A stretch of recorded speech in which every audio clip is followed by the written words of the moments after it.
Today we compare two explosive 100-meter hurdles performances, Ackera Nugent's dominance in Philadelphia and Masai Russell's record-breaking run in Miami.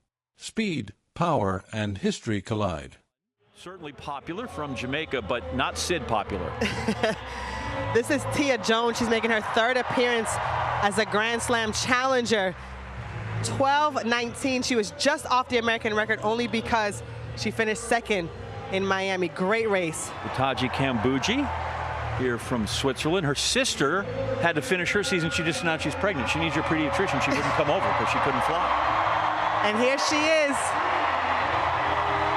The queen of the oval, Sydney McLaughlin-Levrone, has dropped down to the women's short hurdle. She's running the 100 hurdles and the 100. Everybody's waiting to see what she'll do here. Ackera Nugent's been third and fourth in the hurdle races and then has blistered the open 100. See what she's got. Her day, you know, she'll be counted on the next day to figure out how this goes. Yeah, the two Jamaicans side by side. Daniel Williams won the slam in Kingston. Nugent won in Miami. What will they do here? Tania Marshall, part of Dennis Shaver's sprint crew down there in LSU. He just finds fast women all the time. They never let up. Yeah, and they said that she looked really, really good in warm-ups. This is Christina Clemens. She's making her Grand Slam debut. She's an Olympic semifinalist and a world indoor silver medalist back in 2018. And if you're this is it, the moment we've been waiting for. If you're wondering how this goes, 12:61, the facility record for 11 for 11 clean sweep. Steve Cram.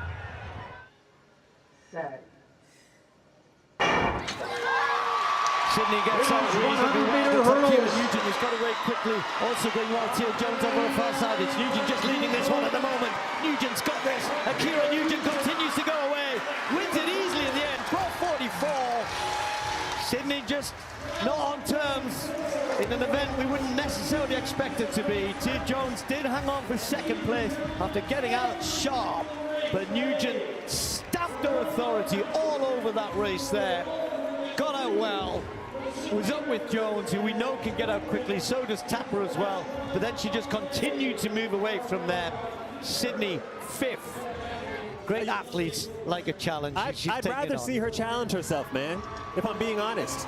We know what she can do in the 4 hurdles. We've seen it for years. She's constantly racing the clock. I'd like to see her race people, and she did it. I think she has a desire to do that as well. You know, you got to be able to do things to keep the heat under you.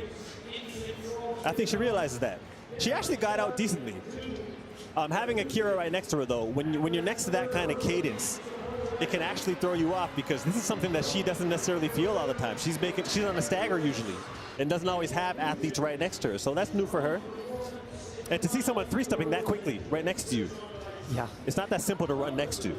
I mean, technically, she's only raced this twice, I think, since 2021. Yeah. So, you know, and until you get in the mix with the fast people, it's all right in training and everything, but, you know, she did pretty well. Jones is there, Sonia. Phenomenal in Jamaica. She was a late add to the race, and she was a surprise winner there. She trains with Gabby Thomas and just looked really good in Kingston. Maribel Saicedo, the South American record holder from Ecuador, is in the race. Very international feel to all of these fields that they've put together in there. Alasia Johnson came through, had a great race last year and made her way to Paris after a great run in the Olympic trials. She's got a PR of 12:31, and then the Olympic champion Masai Russell. Man, she's had a great year. Her first year, she was Olympic champion. Her first year pro. She won in Drake last week, had a good indoor season. I am excited to see what she will do here. She will surprise you. Lane 5 is going to be open. That's where Samba Mayella was supposed to be, the Olympic silver medalist. She's gone. Ackera Nugent, fine Jamaica hurdler, another one of those Arkansas Razorbacks. And I think spent a year at Baylor as well, if I'm not mistaken. She's run 12:24, so she was in the Paris final. Kenny Harrison, love to see her in a race. Yeah, former world record holder at this event. She was added to the field here. Saw her on the elevator. She says she is super excited to run. And with that 100-meter PR last week, she's feeling really good. And then Megan Tapper fills it out third at the Tokyo Games. So she's got an Olympic medal, which is always good on your mantle to have one of those. So that's your field for the race. Responsibility for calling that race is our fine booth of Steve Cram, Anson Henry, and Kerry Tullefson. Gang?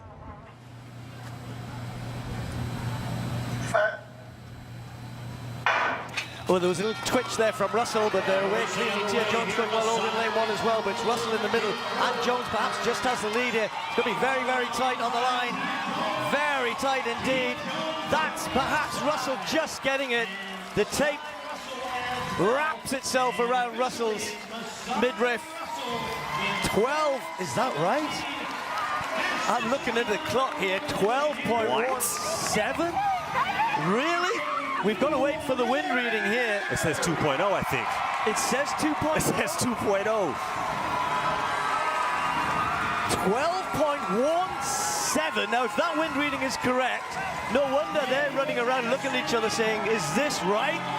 Because Masai Russell has just... Hey, I said she was going to come back and do something, right? I didn't think she was going to come back and break the world record. But what about Jones? 12.19.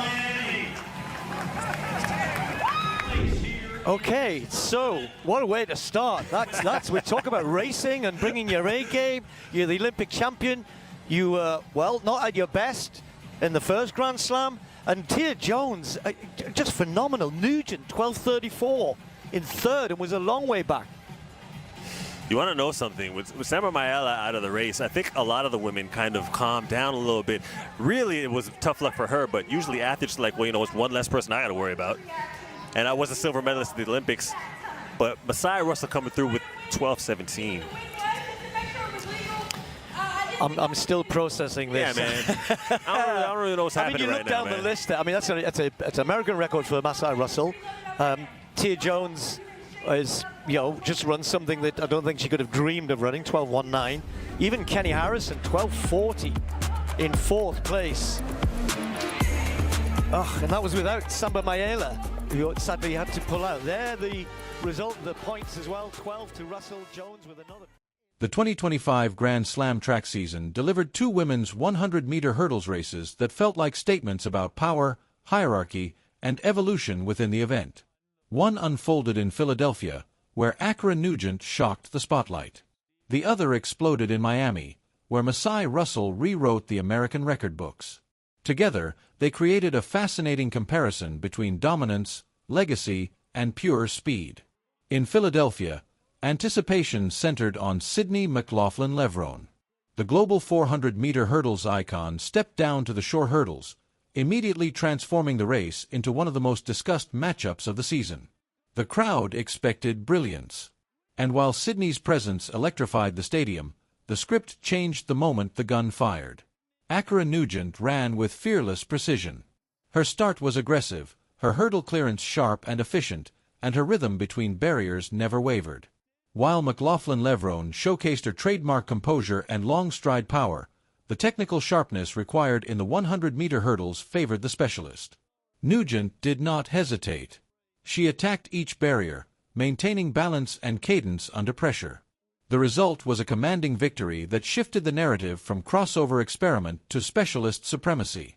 That race was about control and confidence. Nugent didn't just win. She established authority in a field that included elite names like Tia Jones, Danielle Williams, Megan Tapper, and Christina Clemens. It was a reminder that the short hurdles demand a unique blend of reaction time, stride efficiency, and technical aggression. Then came Miami. If Philadelphia was about hierarchy, Miami was about history. Masai Russell delivered one of the fastest performances ever recorded. Her 12.17 seconds did more than win the race. It shattered the American record and placed her second on the all-time list, just behind Toby Amusan's 12.12 world record from 2022. Russell's race was a masterclass in explosive execution. Her reaction off the blocks was electric. By hurdle 3, she had already created visible separation.